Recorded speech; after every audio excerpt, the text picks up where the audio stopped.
এদিকে আবারও ফিরে আসলো জুলাই। শেখ হাসিনার মতো ভয়াবহ পতন হতে যাচ্ছে ডক্টর ইউনূসেরও। পদত্যাগের দাবিতে আজ সকাল থেকে আবারও রাজপথে নেমেছে লক্ষ লক্ষ শিক্ষার্থীরা। মুহূর্তেই রণক্ষেত্রে পরিণত হলো ঢাকা।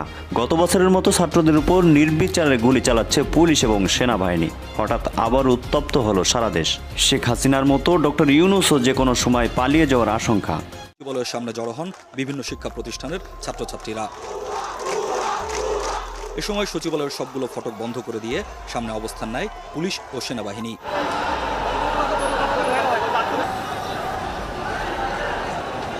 দর্শক যে যেখানে আছেন আশা করি ভালো আছেন। এই মুহূর্তে পাওয়া সব থেকে বড় ব্রেকিং নিউজ সেটা হলো আবারও ফিরে এসেছে জুলাই। আবারও ডক্টর ইউনূসের এই জুলাইতে ডক্টর ইউনূসের পতনের দাবিতে মাঠে নেমেছে শিক্ষার্থীরা। ডক্টর ইউনূসকে কোনোভাবেই ছাড় দিবে না, আবারও শেখ হাসিনাকে দেশে ফিরিয়ে আনার ঘোষণা দিয়েছে শিক্ষার্থীরা। দর্শক গতকাল যেই কাহিনী ঘটেছিল বাংলাদেশে, সেই আবারও রাজপথ উত্তাল হয়েছে। আজকে সকালে ডক্টর ইউনূসের পতন না করে তারা ঘরে ফিরে যাবে না বলে দাবি করেছে।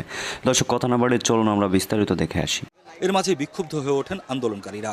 এই মাইলস্টোনে এই ঘটনা ঘটার পরে যেখানে পুরো বিশ্ববাসী আমাদের এই ঘটনাতে শোকাহত, সেখানে আমাদের উপদেষ্টা তিনি এমন একটা কথা বলছে, তিনি বলে যে মাইলস্টোনের ঘটনার সাথে এইচএসসি পরীক্ষার কোনো রিলেশন নেই।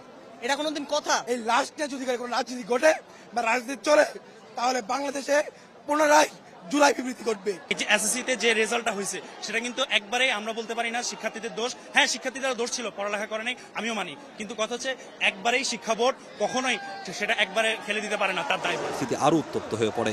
সচিবালয়ের প্রধান গেট খুলে ঢুকে পড়েন আন্দোলনরত শিক্ষার্থীরা।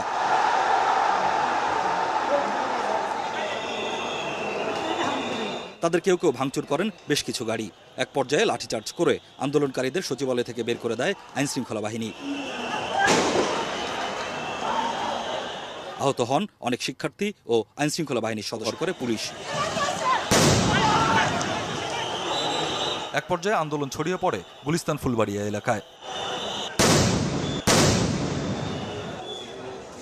এমন পরিস্থিতিতে আতঙ্ক ছড়িয়ে পড়ে সচিবালয়ে কর্মরতদের মাঝে। বিকেল সচিবালয়ের কর্মকর্তা কর্মচারীরা কঠোর নিরাপত্তার মধ্যে বের হন।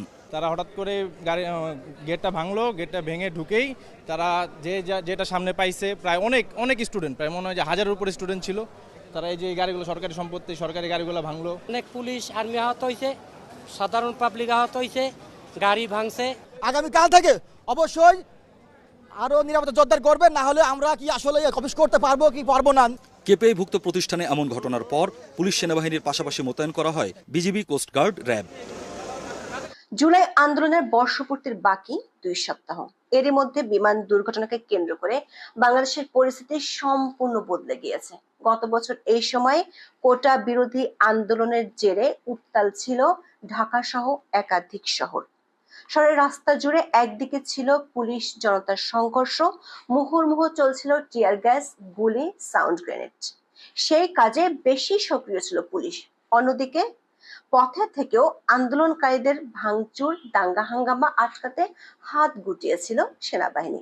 ওয়াকারুজ্জামানের বাহিনী তখন দেশবাসীর চোখে ছিল হিরো, দেশপ্রেমিক সেনা।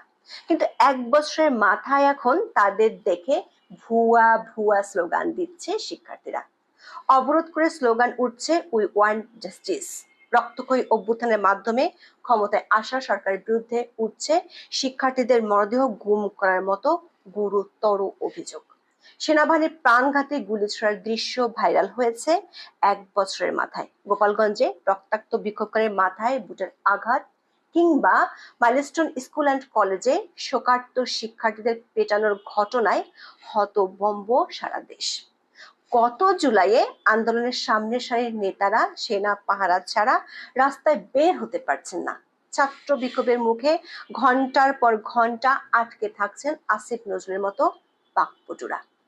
মাইলস্টোন ক্যাম্পাসে দুর্ঘটনার পর পরিস্থিতি সামাল দিতে গিয়ে একের পর এক বিব্রতকর ঘটনার জন্ম দিচ্ছে ডক্টর ইউনূসের দুনিয়া কাঁপানো দপ্তর। ঘোষণা দিয়ে সমালোচনার মুখে কিছুক্ষণের মধ্যে তা সরিয়ে নিচ্ছেন। প্রশ্ন উঠেছে, বছর ঘুরতেই জুলাই নায়কদের প্রতি মানুষের আস্থা ও বিশ্বাসের এতটা পতন কেন ঘটলো? 1 বছরের মধ্যে অসংখ্য মানুষের স্বপ্ন কেন পরিণত হলো দুঃস্বপ্নে? চলুন যাওয়া যাক বিশ্লেষণে।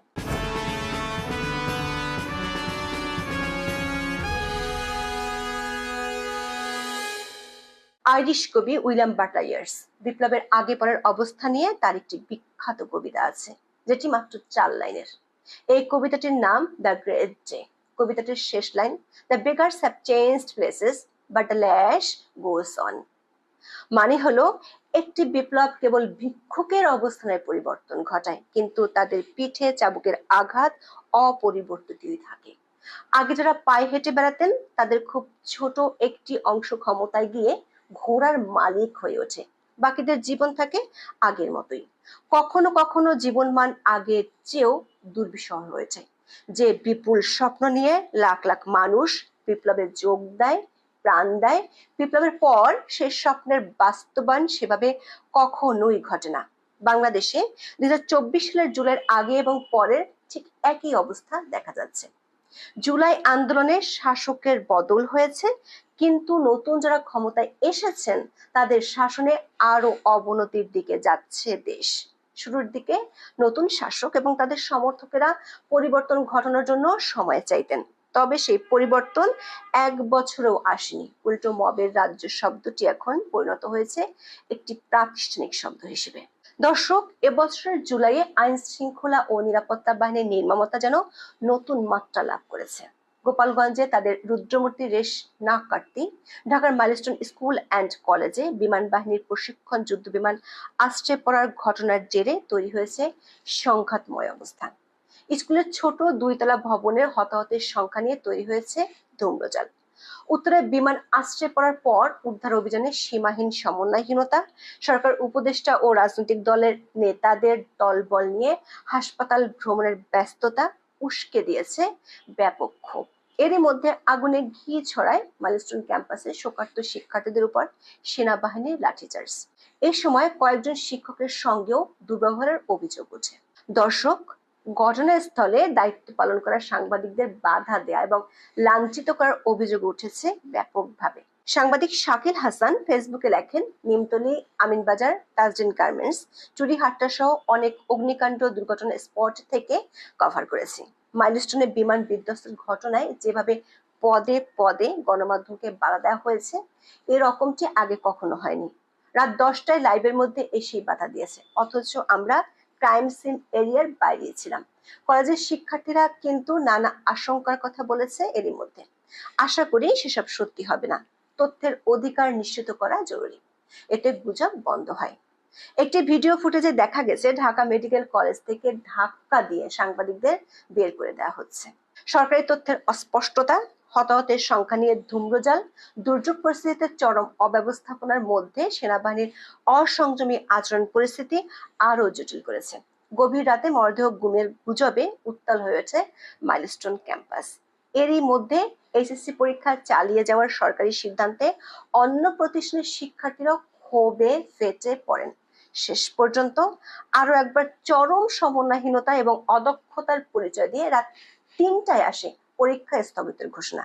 সেটিও আবার শিক্ষা উপদেষ্টার বরাতে ফেসবুকে প্রকাশ করেন তথ্য উপদেষ্টা।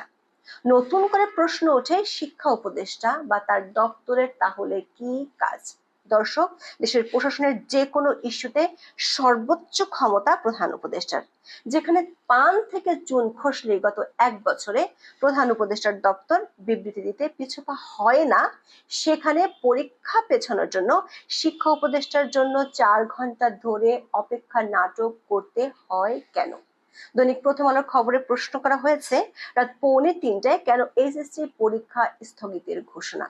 তো দর্শক, দেখলেন খুব গুরুত্বপূর্ণ সংবাদ এবং প্রতিবেদন। দর্শক, এখন এই বিষয়ে আপনাদের মতামতকে কমেন্টের মাধ্যমে জানান।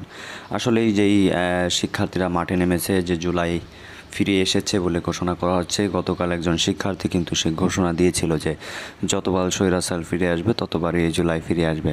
তাকে কিন্তু গ্রেপ্তার করা হয়েছে এবং দেখেছেন যে কতগুলো শিক্ষার্থীতে আহত করা হয়েছে, প্রায় 150-র কাছাকাছি শিক্ষার্থী আহত। দর্শক, এই সামান্য দাবিতে কেন তাদের পিটানো হলো, এর বিচার চাই।